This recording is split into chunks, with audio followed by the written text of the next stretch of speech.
아니, 지금 생각하면 미친 짓이죠. 그때는 환경운동 한다고 그러면 공산주의자라고 그랬고 우리가 환경을 파괴해서라도 산업화를 해야 된다. 지금의 당장의 문제예요.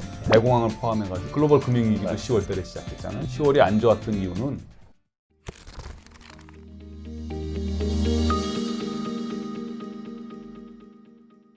실제 이제 ESG 사업으로 많은 이제 홍보가 되고 있는 것 중에 하나가 나무 심기. 예. 뭐 이런 것도 이제 도시 차원에서 굉장히 홍보가 되고 있는데, 제가 이제 환경부 일을 하다 보니까 좀 눈에 띄는 어떤 제목이 있었습니다. 그게 뭐냐면 영국에서 지금 주도하고 있는, 아까 이제 말씀하셨던 영국에서 금융도 이제 앞서고 네, 있는데 주도하고 있는 자연 기반 해법이라고 하는 활동이거든요. 자연 기반 해법. 네, 그게 뭐냐면 Nature Based Solution이라고 하는 건데요. 네, 맞습니다. 그러니까 기존의 어떤 문제가, 도시의 문제가 기술로서 다 해결될 수 있을 거라고 봤는데 그게 아니라고 하는 거죠. 그래서 이제 자연이 가지고 있는 여러 가지 기능들을 이용해 가지고 뭔가 해결해 보자라고 하는 움직임인데, 그것도 영국이 또 주도를 하고 있습니다. 그래서 아까 좀 얘기 드리려다가 이제 제 차례에 또 기회가 있을 것 같아서 말씀 안 드렸는데, 거기서 이제 어떤 걸 좀 더 강하게 하고 있냐면 기업의 자연과 관련된 활동을 재무 공시를 하자라고 하는 것까지 이제 움직이고 있거든요. 그래서 아마 이제 이 일을 조금 더 명료하게 하자라고 하는 움직임하고 이제 맥을 같이 할 수 있을 것 같은데, 이 기업이 자연과 관련해서 어떤 활동을 하고 있다라고 하는 것을 조금 더 명료하게 평가해가지고 공시할 수 있는 제도를 지금 준비하고 있고, 아마 한국에서도 환경부를 중심으로 준비를 하고 있는 것으로 알고 있습니다. 사실 우리나라 ESG도 이렇게 공시해야 되는 것도 하나하나 이제 늘려나가고 시장이 그 이제 주시하게 되면서 기업들도 이제 움직이기 시작을 했잖아요. 네. 그러니까 영국의 그 자연 기반 해법도 약간 그런 네, 그런 차원까지 움직이고 있습니다. 자연 활동을 이제 공시하는 네. 걸로. 네. 그 어떤 기업 하시는 분이 해주신 말씀인데, 어떤 뭐 인센티브를 준다라는 것도 기업가한테 굉장히 이제 좋은 이야기지만 왕따가 된다. 이 산업 내에서 그렇죠. 예, 고객사 그 서플라이 체인에서 왕따가 된다라는 것만큼 무서운 게 없다. 그렇죠. 그게 그 어떤 인센티브보다 크다라는 그렇죠. 건데, 사실 이제 공시를 한다라는 거는 결국 사람들한테 비교하십시오라는 그렇죠. 거고, 네. 기업이 그 비교의 대상이 된다라는 게 굉장히 또 무서운 그런 거죠. 네. 거잖아요. 이게 비유는 적절치는 않았었던 것 같은데 왕따라는 거는 뭐 아무튼 그렇게 이제 결국은 체감돼야 된다는 거고. 도시를 뭔가 변화시키는 데 있어서는 빨리 하면 할수록 좋거든요. 결국 탄소를 배출을 줄이는 것도 그렇고 기후 위기를 막는 것도 그런데, 결국은 돈이 조금 부족해서 그런 문제가 생기는 것 같고, 일부는 약간 민간 기업 활동과 연관시켜서 조금 그런 돈의 문제도 풀고 싶어서 움직이고 있는 것으로 보입니다. 네. 그런 어떤 뭐 친환경적인 투자를 하기 위해서 조달해야 되는 것들. 네, 뭐 그런 것일 수 있지만 도시 구조를 바꾸는 자체에서도 비용이 많이 들어가거든요. 네, 그렇죠. 뭐, 그건 또 정부의 돈만으로도 할 수가 없는 거고. 네. 관련된 예로 제가 몇 년 전에 연구를 저희 이제 한번 한 적이 있는데, 미국의 그 지자체들이요. 네. 미국의 지자체들이 인프라를 하는데, 그게 뭐 물을 정화하는 시설이라든가 하수도라든가 아니면 뭐 또 전기를 공급하는 시설을 한다든가, 네. 미국 지자체들이 지자체 차원에서 돈이 필요하지 않습니까? 네. 그러면 그러니까 본드를 발행한단 말이에요. 네. 지자체 본드를. 근데 그 본드를 발행할 때 녹색을 붙이느냐 안 붙이느냐에 따라서 본드를 발행해서 이일들을 계산할 때, 네. 그러니까 채권을 발행을 해서 이자율을 그렇죠. 계산할 근데 때. 공채죠. 회사채가 아니라 네. 지방채죠. 공채, 지방채. 공채. 예, 지방채죠. 거기다 그린을 붙였느냐 안 붙였느냐가 굉장히 차이가 납니다. 의미 있는 차이가 납니다. 그러니까 그린을 붙이면 많이 싸지나요? 많이 싸지죠. 많이 그러니까 싸지죠, 더 많은 사람들이 수요를 한다는 거죠. 그 채권에 대해서. 그럼 많이 싸지는 거고. 그래서 이제 그런 그 예가 이미 많은 선진국들 내서는 일어나고 있는 현상이에요. 네. 그래서 지금 박 교수 얘기하신 것도 지금 도시의 구조를 바꾸고 하는 것이 정부가 해야 될 부분에서는 저희도 지방채를 발행하니까 네. 이제 그런 요소도 있고, 크게는 이런 것 같습니다. 그러니까 우리 차 국장 얘기하신 것도 그렇고, 저도 말씀드리고 싶은 건 기후 위기인데, 이게 위기로 우리한테 닥쳐오면 저는 수동적으로 대응을 해야 되는 거잖아요. 네. 근데 이거를 역사적으로 잘한 기업이나 나라나 지방자치나 보면 이걸 기회로 만든다는 거죠. 기회로 만드는 거는 정부가 할 수도 있고 기업이 할 수도 있는데 이걸 기회로 만든 사람들은 비즈니스에서 성공해서 돈을 많이 버는 거잖아요. 네. 그래서 지금 오늘 저희가 좀 말씀드리고 싶은 건 위기를 강조하고 싶은 게 아니라 네. 이거를 어떻게 나한테 내 차원에서 기회로 만들어서 돈도 벌고 뭐 위기에 대응도 하고 하는 그런 사고의 전환, 인식의 전환인데 한국이 상대적으로 너무 늦어요. 그런 거에 대해서. 아, 이거 내 문제가 아닌데? 이거 뭐 내가 뭐 글로벌 이거에 왜 관계 이제 그런 인식의 변화가 필요하다라는 게 저희 책의 이제 그 가장 큰 메시지라고 할 수 있고 금융 쪽에서는 나름대로 해석을 하셔야겠죠. 그게 나한테 어떤 의미를 갖는 건지에 대해서. 예, 사실 돈이 된다 그러면 하지 말라고도 할 텐데. 그렇죠. 그러니까 어떤 그 코스닥 상장사 CEO분이 말씀해주신 게 기업가들은 이거 돈이 된다 하면 네. 지옥이라도 가서 그렇죠. 그렇죠. 뛰어드는 게 기업가들이다. 맞습니다. 예. 근데 이 기후 위기에 대응하는 게 기업의 수익이 된다면 당연히 하려고 그렇죠. 하겠죠. 다만 그게 시간이 걸리고 네. 초반에는 또 막대한 비용이 네. 부담이 된다는 게 이제 좀 걸림돌인데 박찬 교수님 네.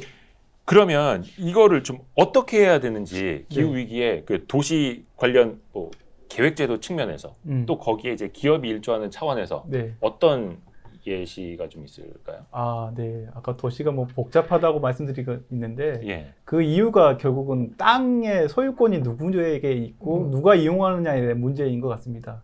조금 더 어렵게 말씀드린 네, 것 같은데 네, 결국 네. 이 우리가 지금 쓰고 있는 이 빌딩도 누군가가 소유하고 있습니다. 네. 근데 이제 이 빌딩에 뭔가 기후에 관련된 재난이 온다. 그러면 이 건물주가 여기에 대응을 해야 될지, 정부가 대응해야 될지, 누가 대응해야 할지 이 역할이라고 하는 것이 조금 복합적인 것 같거든요. 그래서 결국은 이제 이런 사유재 문제에서 공간을 만들어 나가고 풀기 위해서 국가에서는 계획제도를 운영하고 있습니다. 법에 기반한.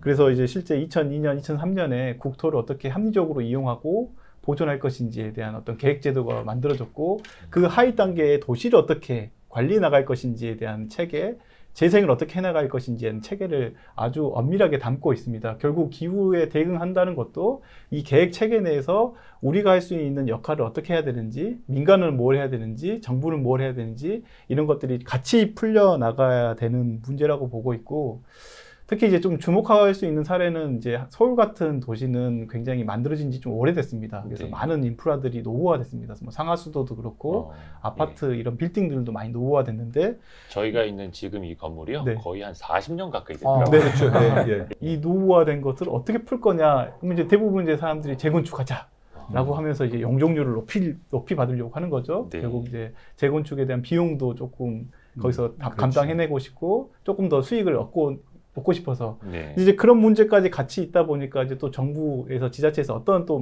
걸 만들었냐면 그러니까 그럴 때 공공기여를 해라. 공공공지를 만들던가 뭐 네. 공원을 만들던가 이 건물 인접 지역에 도로를 조금 더 확충시켜 준다든가 여러 가지 어떤 인센티브를 주면서 그 인센티브만큼의 공공에 다시 돌아오는 방식을 채택을 했거든요. 네. 근데 이제 이 제도 중에 한 가지가 딱 이 건물 땅 주변에서만 관련된 활동을 해야 된다는 형태로 묶여 있습니다. 아, 뭐 앞에 공원, 네. 뭐 이렇게. 예. 실제 이제 어떤 지역 같은 경우는 공공에서 인프라를 많이 공급해줘가지고 예. 실제 잘 조성됐고 활발한 산업 활동이나 이런 거에서 세금이 많이 거쳐지는 지자체가 있지만 예. 그렇지 않는 지자체도 굉장히 많거든요. 그럼 이제 이런 재개발을 하면서 만들어진 어떤 공공 기여금을 조금은 기후 대응을 하기 위한 어떤 방식으로 조금 합리적으로 풀어줘야 되는데 이것을 어떻게 풀 거냐에 대한 것도 우리의 이제 숙제가 될 것 같습니다. 이런 거 아닐까요? 현대 자동차 건물 4억 옮기면서 한전 건물. 네네네네. 그거 강남구하고 서울시하고 싸운 게 네, 그거 아니겠습니까? 맞습니다. 그렇죠. 일종의 기부 체납. 기부 네, 체납을 기부 체납. 강남구는 우리 구에 있는데 그죠, 왜 여기다가. 우리만 해야지? 뭐 서울시는 그게 아니고 뭐 그 네, 얘기 아니에요? 네, 맞습니다. 그러니까 그 지역도 그래서 그 지역의 인프라가 개발이 될수록 그 지역민들만 이익을 보는 일례로 그 지역의 집값만 올라가는 네, 막 이런 네, 구조를 네. 넘어서서 네. 네. 그걸 이제 함께 공유하는 개념으로 네, 그 도시 전체가 네. 공유하는 개념으로 네. 일종의 기부 체납의 활용과도 좀 관련이 있죠. 네, 관계가 네, 맞습니다. 직결되는 거겠네요. 네, 요게 쉽지는 않을 것 같아요. 왜냐하면 사회적 합의가 네, 그렇죠. 맞습니다. 네. 당장 우리 지역에 뭐 예. 예를 들어서 예. 어떤 부지가 개발이 되면 우리 예. 집값 오르고 앞에 뭐 막 좋은 공원도 예. 생기고 막 네. 역사도 생기고 네. 해야 되는데 음.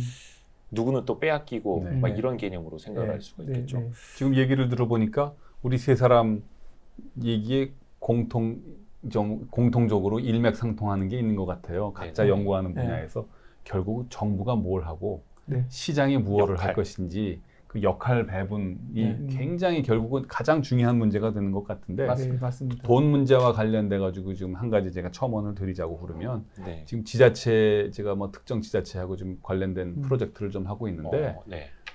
지자체가 지금 제일 고민하는 게 예를 들면 울산 같은데 네. 네. 대한민국의 그 중화학 공업의 그 산 그렇죠. 중심지로서 석유화학 시설하고 포스코 같은 철강 탄소 배출 제일 많이 하는 데가 거기 다 몰려 있거든요. 중후장대의 핵심 예, 지역이었으니까요. 예, 예. 근데 앞으로 ESG가 강조가 돼가지고 기업이나 뭐 아니면 지자체를 평가할 때 그리고 그 지자체가 발행하는 각종 채권, 지자체 채권을 평가할 때 그 환경 요소가 들어가면 울산하고 경남은 그러면 최악의 평가를 받는 거 아니냐?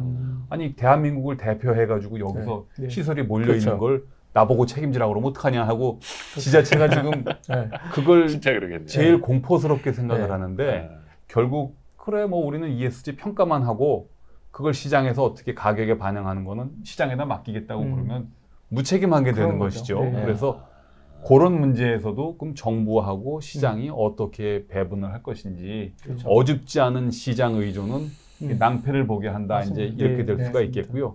또 거꾸로 어줍지 않은 정부의 시장 개입도 그것도 또 하나 문제가 될 수가 있습니다. 예를 들면 지금은 우리나라는 너무 주류 경제학의 그게 이제 지배적이기 때문에 그 중앙은행 통화 정책의 자원 배분 효과 이런 것들을 부정하고 중앙은행은 그냥 시장 중립적인 정책만 펴야 된다고 하지만 아까 제가 예를 들은 그 유럽 중앙은행 ESG를 포함해 가지고 일본은행 같은 데는 이미 중앙은행의 자원 배분에 이제 적극적으로 개입해서 오케이 저 산업은 우리가 지원해 줘야 돼. 이 기업은 우리가 그 환경 보호 노력을 많이 하니까 지원해 줘야 돼. 네. 저 갈색 산업은 안 돼. 이렇게 가다 보면 결국 각국이 이제 18세기 중상주의 때처럼 네. 정부가 나서서 수출 산업 보조금을 주는 그래서 WTO에 제소당할 가능 또 그 무역 분쟁으로 벌어질 수가 있어요. 네. 통화 정책을 자국 그러니까 우리가 만약에 가장 경쟁력이 있는 SK나 삼성의 그 친환경 산업을 중앙은행이 도와준다고 그러면 당장 경쟁 그렇죠. 반도체 업체라든지 석유화학 경쟁 회사에서 들고 일어나지 그럴 수 않겠습니까? 있겠네요. 예, 그래서 이 환경 문제에 정부가 개입하는 건 좋은데 잘못하면 이게 무역 분쟁으로 갈 수가 있다. 결국 거기서도 어디 부분까지 중앙은행이나 정부가 뛰어들고 어느 부분은 시장에다 맡겨야 되는지 하는 그런 또 새로운 그 분쟁의 가능성 또는 고민거리가 생기는 것 같습니다. 그래서 어줍지 않은 시장 개입도 곤란하고 어줍지 않은 시장 의존도 곤란하고 이제 이런 어려운 또 숙제가 생기는 것 같습니다. 그래서 더 어려운 것 같아요. 네, 이 맞습니다. 기후 위기에 대응이라는 게 전 세계적인 맞습니다. 일이고 네. 또 정부와 시장의 또 기업과 네. 또 시민들의 역할도 있고 다 같이 참여를 해야 되는 게 그래서 굉장히 이제 복합적이고 예. 제일 어려운 문제네요. 그러니까 이제 글로벌한 이슈인데 같이 해보는 거에 익숙지 않고 특히 한국은 같이 해보는 거에 익숙지 않은 나라라고 저는 생각해요. 누군가가 이렇게 위에서 해 그러면 하고 이렇게 탑다운으로 내려오는 이렇게 하는 거에 익숙해져 있기 때문에 이게 새로운 방식에 대한 두려움을 좀 먼저 걷어내고 그리고 같이 해보는 거를 지금이라도 조금씩 해봐야 이제 새로운 한국식의 관행이 만들어지지 않겠습니까? 그래서 이게 쉽지 않은 얘기입니다. 그래서 아마 유럽에서는 그 시민 참여 활동이라고 하는 것을 굉장히 강조하고 있는 것 같아요. 그러니까 이 기후 위기를 대응하기 위해서 이제 유럽에서 그린딜이라고 하는 걸 발표했지 않습니까? 네. 아마 산업에서도 많이 관심을 가졌을 것 같은데 그래서 어쨌든 이 문제를 푸는 데 있어서 기업도 참여해야 되고 정부도 참여해야 되지만 시민이 자체가 기후 위기를 내 문제로 인식해야 된다라고 하는 의미로 유럽에서는 시민 참여라고 하는 것을 가장 강한 어떤 어조로 삼고 있고요. 실제 네. 이제 그런 거라고 해서 포르투갈이나 이런 나라에서는 시민이 예산을 올려서 자기 지역의 문제를 해결하는데 돈을 투입하기 시작했습니다. 시민이 예산을 올린다고요? 네, 예산안을 올리면 아, 예산안을 건의를 한다. 네, 네, 네. 아, 시민이. 네. 아. 물론 우리나라도 유사한 방식이 있긴 하지만 네. 훨씬 더 적극적으로 유럽에서 일어나고 있는 거죠. 그래서 내 앞마당에 기후 위기가 와서 문제가 생길 것 같아. 이런 문제를 자연 기반 해법으로 풀고 싶어요라고 예산안을 올리면 정부나 지자체에서 보조금을 주거나 인센티브를 주는 방식으로 가고 있는 시민들이 거죠. 우리 지역에 지하철 역사가 필요합니다. 이게 아니라 네, 네, 네. 자연 기반한 뭐 친환경적 네. 뭐가 필요합니다. 이런 식으로 건의를 하는. 네. 이거는 어느 나라든 어느 지역이든 자기네 지역에 도움이 된다 그러면 다 하려고 할 것 같은데요. 네. 또 이게 결국은 자원의 배분 문제로 또 네. 귀결이 될 것 같은데요. 근데 이제 인식의 전환인데 결국은 그 기후 위기를 그런 방식으로 풀 수 있다라고 하는 어떤 인식의 전환과 기후 위기가 우리 문제라고 하는 것을 인식할 수 있는 수단으로서 그린딜이 이제 움직이고 있는 거고, 우리나라도 최근에 움직임을 보면 뭐 도시숲이나 옥상 정원 이런 것들 만들면서 ESG 활동과 연관도 되지만 최근에 이제 조금 크게 움직이는 것 중에 하나가 학교 숲을 만드는 겁니다. 학교 숲. 네, 결국 인구가 줄어들면서 이 네. 넓은 운동장을 뭐 했을 거냐. 아. 이제 이런 것에 대한 움직임이 있고 교육부도 굉장히 강하게 생각을 하고 있더라고요. 그래서 이제 결국 시민들이 결국 가장 근접하게 접근할 수 있는 게 학교입니다. 폐교. 네, 폐교는 아니지만 있고, 예. 학교도 학교 있고. 운영되고 있는 학교도 실제 이제 몇 개 학교가 연합하면 운동장을 공유해서 쓸 수 있기 때문에 이만큼의 운동장이 필요 없다라고 하는 인식도 조금 만들어지고 있거든요. 그래서 어찌 보면 이제 자연 기반 해법의 또 다른 움직임이 생태적 전환이라고 하는 이제 맥락으로 이제 말을 할 수 있는데, 학교 운동장이 가장 시민들이 강하게 느낄 수 있는 그런 체계라 보고 있고, 거기에 이제 예산을 투입하는데 숲으로 조성해서 탄소도 흡수시키면서 아이들의 활동도 조금 더 숲 체험과 연관돼서 할 수 있게 해주면 환경 친화적으로 바뀔 수 있지 않겠냐라고 하는 움직임까지 가고 있더라고요. 하나의 이제 예시로 예입니다. 들어주시죠. 저는 이런 것 같아요. 지금 말씀하시는 이런 것들이 우리나라는 크게 서울시가 예. 강남구가 예. 우리 예산에 이거를 학교 수업을 해야겠네. 우리는 항상 이런 하향식이란 예. 말이죠. 그러니까 근데 이제 지금 아까 그 유럽의 얘기는 그게 아니고 시민들이 예. 필요에 의해서 우리 동네에는 이런 게 필요합니다를 예산에 반영해 주세요는 방법 자체가 다른 거잖아요. 상향식이잖아요. 그쵸. 바텀업이잖아요. 그러니까 이게 지금 인식의 전환이라는 게 바텀업을 좀 많이 해봐야 된다는 거죠. 예? 그러니까 지금 똑같이 학교 수업을 만드는데 우리나라는 그래서 대통령이 해, 뭐 시장이 해, 구청장이 해 하면 하는 방식하고 필요에 의해서 밑에서부터 주민들이 올리는 거나. 이렇게 하는 거하고는 저는 굉장히 다른 거기 때문에 맞습니다. 그런 차이죠. 예. 저도 그 정부 부처를 출입을 해봤는데 그럴 때 느낀 게 그거였어요. 예를 들어서 뭐 학교 숲 같은 게 필요하다. 어디서 건의가 올라왔다. 혹은 위에서 누가 시켰다 그러면 환경부는 환경을 위해서 필요하다는데 교육부는 웬 말이냐 학교 교육 그렇죠. 공간이 필요하다. 막 이렇게 또 부처 간에 싸울 수도 있고 물론 이제 예를 들었을 때 그래서 밑에서부터 예. 실질적으로 그 학교 아이들을 보내는 주민들이 그 인근 지역 주민들이 느끼는 게 거기에서 조금 더 가까운 정답이 될 수도 있을 테니까요. 그 도시 차원에서 또 기업도 참여를 할 수 있고 시민과 좀 함께 할 수 있는 뭐 공통 분모로 찾아갈 수 있는 또 다른 뭐 사례 같은 것도 좀 있을까요?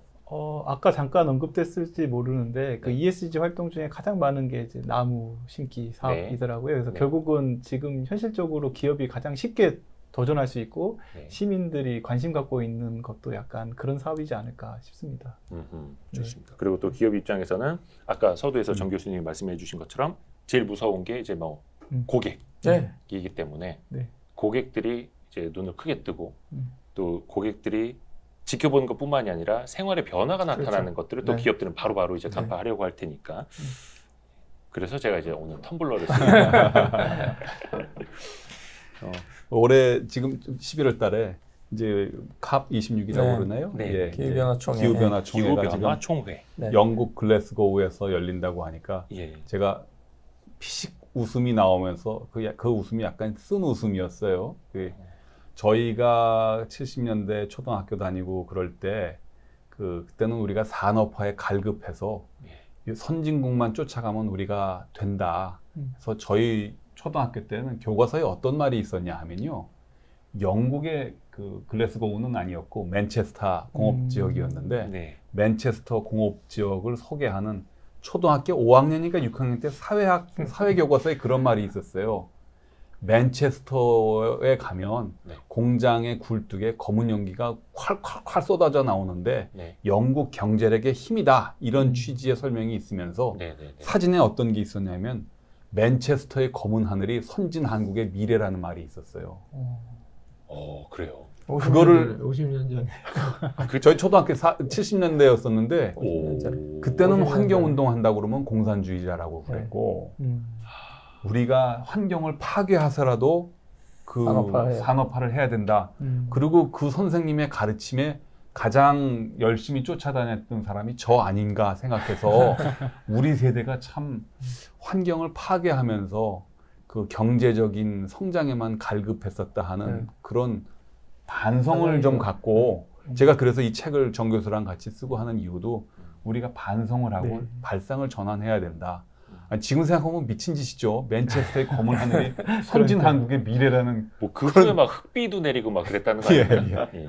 그걸 부러워했었었는데 지금 그런 영국에서 지금 기후변화 총회를 개최하고 있습니다. 그런 영국이 우리가 뭘 해야 되겠느냐 하는 그런 생각을 해봤습니다. 근데 또 시대의 흐름이라는 게 있고 시대적 요구라는 게 또 있습니다. 사실 우리가 이렇게 개발을 하고 났으니까 환경을 생각하는 거예요. 지금까지도 우리가 1차 산업 위주로 살고 있었으면 뭐 환경 뭐 생각할 것도 없었겠죠. 당연히 환경이 좋았을 테니까. 혹시 아까 서두에 적응이 제일 중요하다라고 말씀해 주셨는데 어떤 적응입니까? 어떤 결국 그 적응입니까? 기후 위기가 오면 이제 우리가 고려해야 될 게 두 가지인 것 같습니다. 하나는 열에 대한 관리인 거고, 열 하나는 관리? 물에 대한 관리인 것 같습니다. 네네네. 그 열에 대한 관리는 뭐 산불이나 이 화재에 관련된 관리가 될 거고, 인간 건강으로 보면 열섬이나 이런 걸로 인한 어떤 그 생산성 저하나 아니면 뭐 사망에 이르는 이런 문제가 될 것 같고, 물의 문제는 가뭄의 문제가 조금 더 심각하다고 보고 있는데, 뭐 지금의 현상으로 보면 훨씬 더 피해를 많이 주는 건 또 홍수의 문제이기 때문에 홍수를 어떻게 관리해 나갈 거냐에 대한 문제도 굉장히 중요하다고 보고 있는 것 같습니다. 특히 이제 우리나라 같은 경우는 도시화를 해나가면서 전국이 거의 산에 있지 않습니까? 산 주변에 계속 도시를 만들어 나가고 있어요. 그래서 아주 이게 복합적으로 일어나는 것 같아요. 그러니까 산에서 모인 물들이 도시로 한 번에 몰아닥치면서 그 산사태가 만들어지거나 아니면 연관된 홍수가 일어난다던가 이런 것도 있을 수 있고, 또 뭐 산불이 나면 도시로 이제 피해가 올 수도 있고, 또 우리 탄소를 많이 저장하고 있는 산이 도시로부터 화재가 발생해가지고 또 많이 타버리는 경우도 이제 생기기 시작할 것 같거든요. 그래서 결국은 이제 기후 적응에 대한 문제는 열과 물의 적응의 문제라고 보는데, 그런 것들을 이제 어떻게 해나갈 거냐가 중요한 것 같습니다. 제가 조금 더 구체적으로 말씀드리면, 제가 수업 시간에 하는 얘기인데, 기후변화 그러면 온도가 올라가는 거로 생각해요. 그렇게 생각하시죠. 근데 제가 생각하는 기후변화는 온도 올라가는 거는 인간이 대응하기 상대적으로 쉽고요. 더우면 안 나가면 돼요. 특히 우리나라 같은 데는 에어컨 키면 돼요. 실제로 일본에서는 그렇게 그 일본 사람들한테 얘기를 했었어요. 더운 한 해, 더우니까 나오지 마라. 집에서 에어컨 켜라. 근데 제가 생각하는 기후변화의 가장 큰 문제는 물입니다. 물. 지금 말씀하신 대로 강수량이 변해요. 그러니까 강우 패턴이 변한다고요. 예측할 수 없는 막 이렇게 막 변화가 생겨서, 우리나라는 봄에 원래 가뭄이 되고 비가 잘 안 오고 여름에 장마라는 게 있었고 뭐 그렇잖아요. 이제 그 강우 패턴이 변해요. 그러면 1년에 한 1300mm 비가 오는 나라인데 하루에 500mm, 600mm 비가 내린단 말이에요. 예를 들어서. 이제 그렇게 되면 엄청난 양이죠. 그러면 도시가 우리 하수관이 그런 비를 감당할 수 있는 하수관을 만들어 놓고 있지 않아요. 그러면 하수시설을 바꿔야 되잖아요. 그런 걸 감당해야 되니까. 뭡니까? 다 돈이에요. 그러니까 이제 그거를 200년 만에 오는 홍수를 위해서 큰 하수관을 만들 거냐. 아니면 뭐 100년에 한 번씩 오는 간을 묻어놓고 200년에 오는 거는 아니 모르겠다 할 거냐 하는 거는 결국 그 위험 피해를 회피하는 데에 따른 아까 보험 얘기 하셨습니다만 기후보험이라는 게 있거든요. 그러니까 이제 그런 데서 계산을 해야 되지만 결국은 저희 인프라를 다시 다 바꿔야 되는 얘기고, 적응을 하려면요. 그러면 그 인프라는 누가 될 거냐. 지금까지는 다 정부가 퍼블릭 돈으로 하는데 이게 앞으로 그럴 거냐. 그 과정에서 여기서 내가 돈을 벌 기회가 있네 하는 사람들도 생길 거고요. 거기서 비즈니스를 찾아내는 민간도 생길 거니 지금의 당장의 문제예요. 적응의 문제는. 저희 채널이 사실 그 투자, 네. 직접 투자를 하시는 분들이 굉장히 이제 관심 갖고 많이들 보시거든요. 근데 증시에서도 제일 싫어하는 것 두 가지가 불확실성, 네. 그리고 변동성. 네. 그렇지 않습니까? 근데 기후를 예측하기가 힘들어지고 네. 불확실성, 네. 그리고 또 기온 변화, 네. 홍수와 가뭄 네. 이런 변동성이 엄청나게 나타나는 게 금융시장이건 네. 인간 세상이건 기후건 음. 똑같다라는 생각도 맞습니다. 들게 네, 되네요. 네. 그래서 네. 더더욱이 말씀해 주셨습니다. 정부뿐만 아니라 기업뿐만 아니라 시민뿐만 아니라 다 같이 또 전 세계가 함께 해야 되는 거 그래서 더 어려운 것 같고 네. 더 함께 하신다는 게 이제 13분이나 이 저자에 참여하셨다는 거. 기후위기 시대 12가지 쟁점 박영 스토리에서 네. 나온 책인데 저자가 13분이나 된다라는 거는 인쇄가 되게 의미가 없다. 딱 드는 생각이 13분이 함께 쓰셨고 네.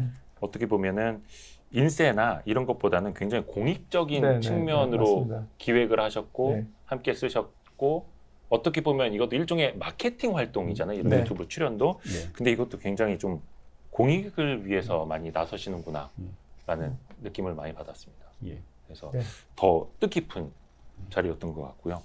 저도 이 프로에 주식하시는 분들이 관심이 많으시다고 그러니까 뭐 네. 주식하는 사람들이 제일 싫어하는 게 10월입니다.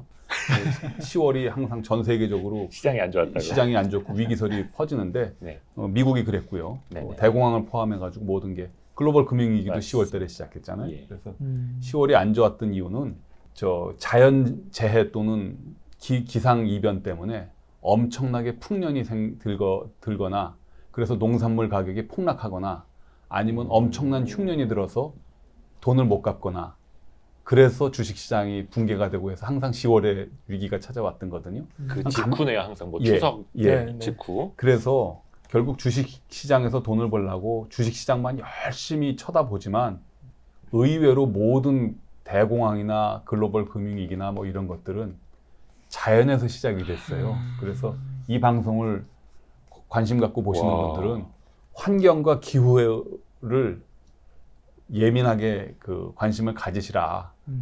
그게 금융시장, 주식시장만 본다고 해서 위기를 피할 수 있는 게 아니고 주식시장 위기는 의외로 환경하고 기후에서 왔다. 그걸 제가 아주 강조를 드리고 싶습니다. 와, 진짜 중요한 말씀이시네요. 예. 역시 뿌리는 자연에 예. 네. 있는 거고 거기서부터 모든 게 시작이 되고 결국 예. 우리는 또 거기로 돌아가야 예. 되니까요. 아, 굉장히 겸허한 결론이 나지 않습니까? 자연 앞에 겸손해야 된다. 이제 제가 예. 차현진 국장님 좋아하는 이유 중에 하나가 이렇게 또 멋진 말씀으로 이 콘텐츠의 킬링 포인트를 만들어 주십니다. 그래서 아, 예. 너무 감사합니다. 오늘 그 기후위기 시대 12가지 쟁점을 함께 쓰신 13분의 예, 공저자들 중에 한국은행 차현진 국장님, 그리고 연세대학교 국제대학원의 정태용 교수님, 서울시립대 조경학과 박찬 교수님 이렇게 어려운 걸 함께 해주셨고요. 나중에 또 저희가 한 분 한 분 또 이렇게 또 예, 부탁을 좀 드릴 수 있는 일도 있을 것 같습니다. 오늘 함께 해주셔서 너무 감사합니다. 네. 감사합니다. 감사합니다.